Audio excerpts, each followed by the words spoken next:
Hello everyone, welcome back to another day of the podcast.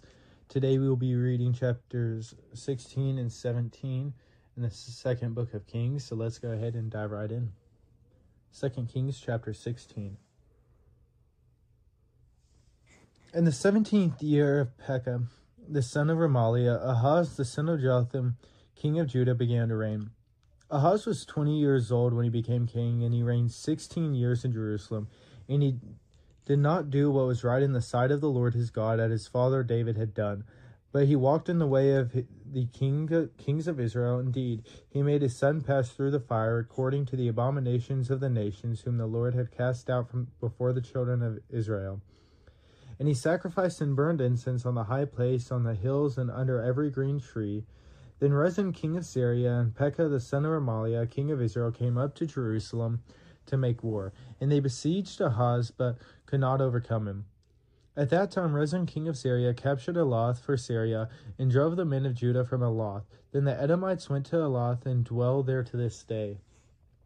So Ahaz sent messengers to Tiglath-Pileser king of Assyria, saying, I am your servant and your son. Come up and save me from the hand of the king of Syria, and from the hand of the king of Israel, who will rise up against me. And Ahaz took the silver and gold that was found in the house of the Lord and in the treasuries of the king's house, and sent it as a present to the king of Assyria. So the king of Assyria heeded him, for the king of Assyria went up against Damascus, and took it, carried its people captive to Kir, and killed Rezin. Now King Ahaz went to Damascus to meet Tiglath-Pileser king of Assyria, and saw an altar that was at Damascus. And King Ahaz sent to Uriah the priest the design to the altar and its pattern, according to all its workmanship. Then Uriah the priest built an altar according to all that King Ahaz had sent from Damascus. So Uriah the priest made it before King Ahaz came back from Damascus. And when the king came back from Damascus, the king saw the altar, and the king approached the altar and made offerings on it. So he burned his burnt offering and his grain offering, and he poured his drink offering, and sprinkled the blood of his peace offerings on the altar. He also brought the bronze altar which was before the Lord from the front of the temple, from between the new altar and the house of the Lord, and put it on the north side of the new altar. Then King Ahaz commanded Uriah the priest, saying, On the great new altar burn the morning burnt offering, the evening grain offering, the king's burnt sacrifice, and his grain offering, with the burnt offering of all the people of the land, their grain offering and their drink offerings, and sprinkle on it all the blood of the burnt offering, and all the blood of the sacrifice, and the bronze altar shall be for me to inquire by. Thus did Uriah the priest, according to all that King Ahaz commanded. And King Ahaz cut off the panels of the carts, and removed the lavers from them. And he took down the sea from the bronze oxen that were under it, and put it on a pavement of stones. Also he removed the Sabbath pavilion which they had built in the temple, and he removed the king's outer entrance from the house of the Lord, on account of the king of Assyria. Now the rest of the acts of Ahaz which he did, are they not written in the book of the Chronicles of the kings of Judah? So Ahaz rested with his fathers, and was buried with his fathers in the city of David. Then Hezekiah his son reigned in his place. Chapter 17. In the 12th year of Ahaz, king of Judah, Hoshea the son of Elah became king of Israel and Samaria. And he reigned 9 years, and he did evil in the sight of the Lord, but not as the kings of Israel who before him. Shalmaneser, king of Assyria, came up against him, and Hoshea became his vassal, and paid him tribute money. And the king of Assyria uncovered a conspiracy by Hoshea, for he had sent messengers to So, king of Egypt, and brought no tribute to the king of Assyria, as he had done year by year. Therefore the king of Assyria shut him up, and bound him in prison. Now the king of Assyria went throughout all the land, and went up to Samaria, and besieged it for 3 years. In the 9th year of Hoshea, the king of Assyria took Samaria, and carried Israel away to Assyria, and placed them in Hala, and by the Habor, the river of Gozan, and in the cities of the Medes.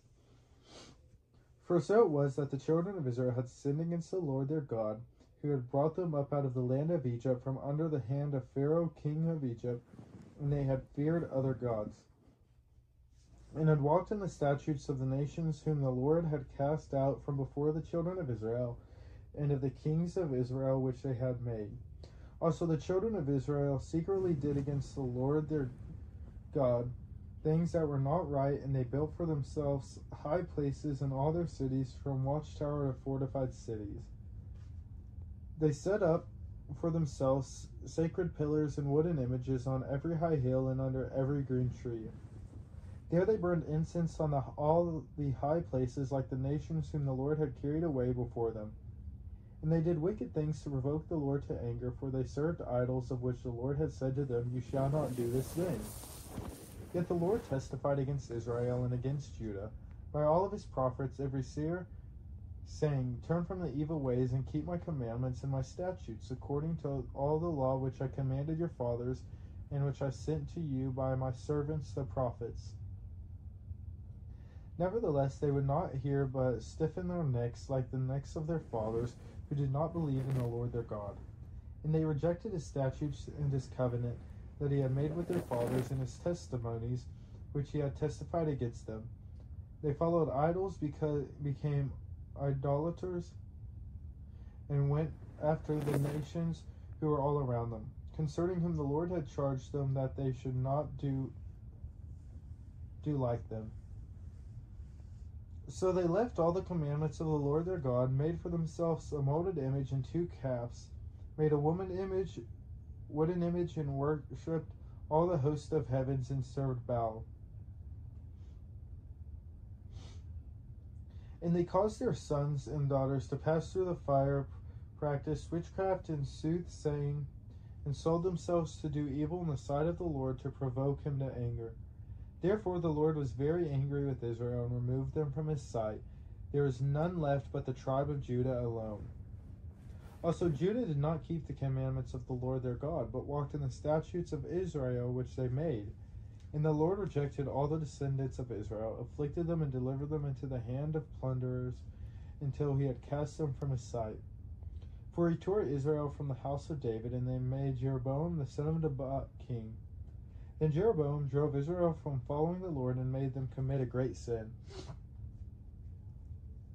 For the children of Israel walked in all the sins of Jeroboam which he did. They did not depart from them, until the Lord removed Israel out of his sight, as he had said by all his servants the prophets. So Israel was carried away from their own land to Assyria, as it is to this day.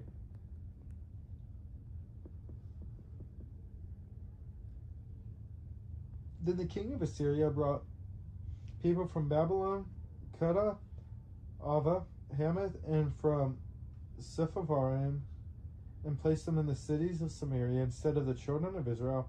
And they took possession of Samaria and dwelt in its cities. And it was so at the beginning of their dwelling there, that they did not fear the Lord. Therefore the Lord sent lions among them, which killed some of them. So they spoke to the king of Assyria, saying, "The nations whom you have removed and placed in the cities of Samaria do not know the rituals of the God of the land. Therefore he has sent lions among them, and indeed they are killing them, because they do not know the rituals of the God of the land." Then the king of Assyria commanded, saying, "Send there one of the priests whom you brought from there. Let him go and dwell there, and let him teach them the rituals of the God of the land." Then one of the priests whom they had carried away from Samaria came and dwelt in Bethel, and taught them how they should fear the Lord. However, every nation continued to make gods of its own, and put them in the shrines of the high places which the Samaritans had made, every nation in the cities where they dwelt. The men of Babylon made Succoth-Benoth, the men of Cuth made Nergal, the men of Hamath made Ashima, and the Avites made Nibhaz and Tartak. And the Sepharites burned their children in fire to Adramelech and Anamelech, the gods of Sepharvaim. So they feared the Lord, and from every class they appointed for themselves priests of the high places. who sacrifice for them in the shrines of the high places. They fear the Lord, yet serve their own gods, according to the rituals of the nations from among whom they were carried away. To this day they continue practicing the former rituals. They do not fear the Lord, nor do they follow their statutes or the ordinances, or the law and commandment which the Lord had commanded the children of Jacob, who he named Israel.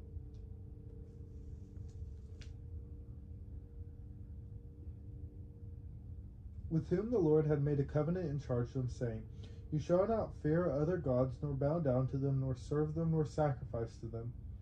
But the Lord who brought you up from the land of Egypt with great power and an outstretched arm, him you shall fear.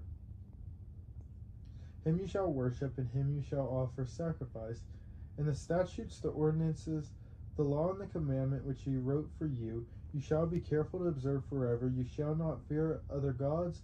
In the covenant that I have made with you, you shall not forget, nor shall you fear other gods. But the Lord your God you shall fear, and he will deliver you from the hand of all your enemies. However, they did not obey, but they followed their former rituals. So these nations fear the Lord, yet serve their carved images. Also their children and their children's children have continued doing as their fathers did, even to this day.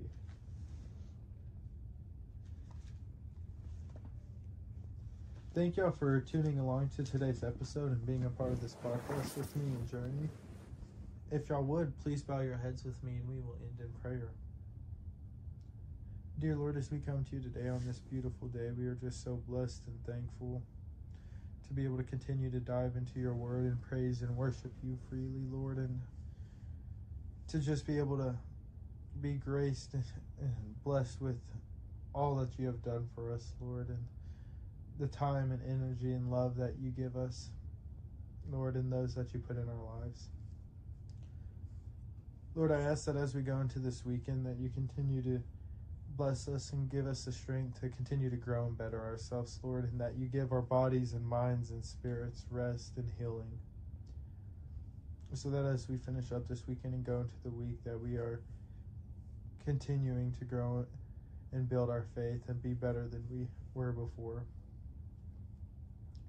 Lord, I also ask that you continue to be with the victims of the school shooting, Lord, Charlie Kirk's family, the young man who had passed at his university, Lord, Tim Dowell and his family, and Emily Mayer and her family, Lord, and to continue to be with the McClanahan family, Lord. I ask that you be with all of these families, Lord, and watch over and protect them and place healing hands on their hearts, and as they are in pain and suffering and mourning, Lord, that you continue to help them grow and build their faith, and that you give them the strength to turn to you for guidance, Lord, for questions, for help, rather than to turn away from you, Lord. I also ask that you continue to be with all of those fighting their own battles, Lord. Those that are dealing with stress, anxiety, temptation, Lord. Anger, frustration. Lord, anything that is impacting an individual in a negative way, Lord, and something that they are struggling with, I ask that you just continue to heal them and you give them the strength to overcome it and to turn to you, Lord, for help. And Lord, I ask that all of those that have evil in their hearts, that you heal them and you turn that evil into love for you, Lord, and love for those around us, Lord. And as we live in a world full of darkness, hate, evil, Lord, that you allow us to be a light to all of those around us and to lift others up rather than tear them down, Lord, and to just spread the good news in your word with as many as we can while you have us here on this beautiful world that you have given us. And it's in your name we pray. Amen. Thank you all again for tuning along to today's episode. Y'all have a good one, and I will see y'all tomorrow.